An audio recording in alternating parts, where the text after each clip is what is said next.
Do you think the cardinal sins being commonplace in our society and how it affects dating and Wait, do you think there are cardinal sins? Is that the... Here, I'll pull it back up. I think he's saying that Commonplace. like the proliferation of this stuff is leading to the downward turn of society. Just a failed society? Okay. Anything All right, can lead to the Valdeep. downfall of society. I think there's a lot of things going in play to the downfall of society, and it's way, way, way bigger than OnlyFans. Like So, Joe yeah. Biden, for one. Okay. So I think what he's asking is, do the 7 deadly sins have an impact on dating? Lust, greed, envy, sloth, pride, wrath, gluttony. Of course they have an impact on dating, but I think the deeper issue is the one underneath the surface, which Christy is kind of hinting at, is that we have an entire society that's upside down, and we're wondering why people are getting divorced more likely, why there's more self-deletion, why all these things are happening in school with the transformers. We're seeing all this stuff proliferate, and it's like, where is this coming from? As society gets more and more secular and removes God from everything, all of a sudden things go bad. All of a sudden there's more STDs, there's more STIs, there's more deletion of babies. All of these things are connected. So those are just the manifestation of said things. But I would also go back to something. You guys are all into fitness. You're a fitness instructor. If you know that eating in a caloric deficit, having the right amount of protein, being active creates certain results, most of us will implement said results. But for whatever reason, we compartmentalize relationships and marriage, and we don't look at the best practices of people who are doing relationships, marriage, staying married the longest, thriving, having beautiful families. And we compartmentalize, and we always want to be the exception to the rule. So me and you, I actually think we're on the same exact page, but it's like, yes, I would have loved to meet the love of my life at 17 and marry them by 23. I didn't. Like, you know what I mean? I'm not going to marry and then either be unhappy or divorce. I don't think anyone's prescribing that. I'm saying every moment passing is another chance to turn it all around. Like every moment okay, that but passes. God created me, right? Like, do you think I'm a sin? I'm one of God's greatest work. We're all God's artwork. We're creating God's I'm not image. like against God. I'm Catholic. That's awesome. Like, I'm super spiritual. I'm super religious. I don't think God doesn't like me. I never there's said so that. many things in my life that I know God is with me every single day of my life, and so are all my spirit guides. So I think maybe I think we have the same core values. Yes, I think we do. But let me we say really this. do. But what but about the ratio? Let me.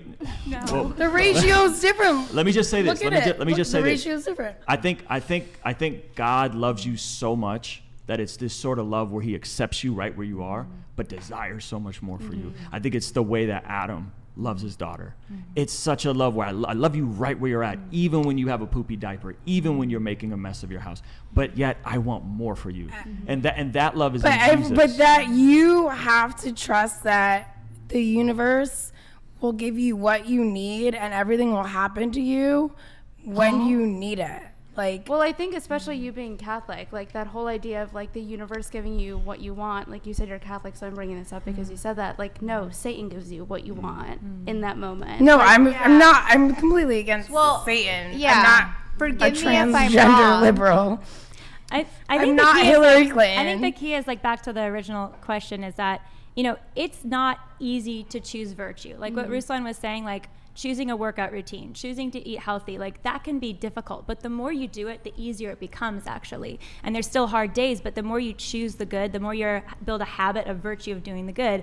And so I think that's the same is true with relationships and with sex.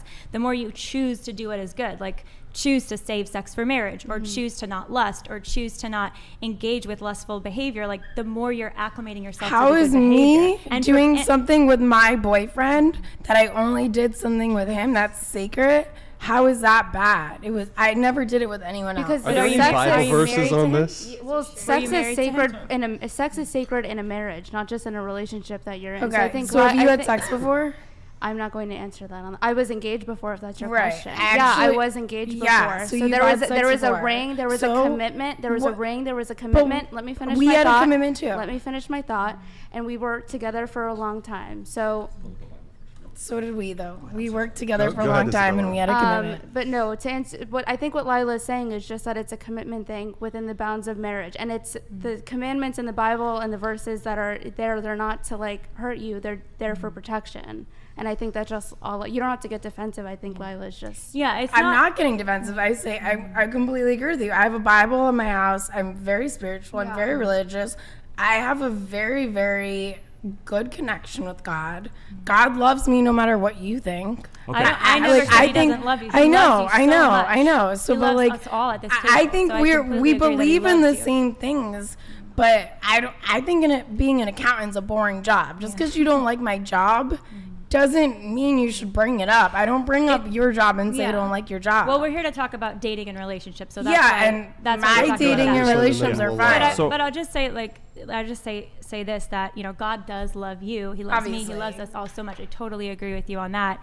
And these laws about morality on sex, and just all the 7 sins you brought up earlier, Brian, there are laws that God gives us. Like the 10 Commandments, there's some no's and there's some yeses of what we're supposed to do. But it's not crazy. It's yes, it's a narrow path, but it's doable and people can do it, especially with God's love, right? And so the idea is, I want you to be happy. I want to be happy. Ruslan, we all want happiness at this table. And the rules about relationships and sex and marriage, these rules, there aren't a ton of them, but there's basic ones of fidelity and commitment. They're to make us happy in the end. They're not to be a burden for you. When have I ultimately. been They're to make you infidelity? happy. When have I done anything that was infidelity? She wasn't talking about you That's the being. thing, I'm like- talking generally about Okay, the which rules. one of the commandments have I broken? So can I read you a verse? Yeah. Okay, so this is Please. Matthew chapter 5, verse 27. This is Jesus speaking. It's in red. He says, "You have heard that it was said, 'You shall not commit adultery.' But I say to you that everyone who looks at a woman with lust for her has already committed adultery with her in his heart." So Jesus is saying, society says adultery is wrong. You guys have heard it said in the I've law. not committed- I've never committed. Let Yeah, me finish no, my I thought. see what you're saying. And he's saying that it's way worse than that. He's saying that even if you've lusted in your heart, or you've created content that causes other people to lust in your heart, that it's the same as adultery. That's what he's saying. So he's saying the standard is so much higher than any of us can admit. That's why I think this whole she's bad because she did this, but Adam had 300 bodies. I think we're all jacked up. We all need grace and we all need mercy. And that's the point of the gospel. That's the point of the good news, is that Jesus is saying you can't do it on your own. You're incapable. That's why you need Jesus. That's not what I get from that at all. It's Oh, that's saying what that it if a says. man, I'm saying what it says too. If a man lusts elsewhere, that's when he's doing wrong. Right, so I'm there's not men lusting doing after you wrong. who are married. Men would lust after me, whether I had OnlyFans or I was a lawyer or I was a real estate agent, just because I have But how could you- I look. could you That has run- nothing to do with me. But It could has you run nothing your to do with me. Could you run your business? Sorry that God made me look this way. God made me look like this. Could you run? That has nothing to do with a man lusting after me and their decisions. I cannot choose their decisions God for did them. make me so good looking. It's not my fault God made me hot, dude. It's not my fucking fault. But could you run your business? God without- made me look I like think- this for I a think reason. The point here is because you're saying you're a Christian and you want to follow. I'm a those Catholic. rules. That's a Christian. Oh. But you're saying you can. But can you run your business without lust? Wait, hold on. Let me just thank Can this you have your guy. business without lust? K. Jane. What I'm was just it? K. doing Jane. what I do with my Jane. boyfriend. K. Jane Karen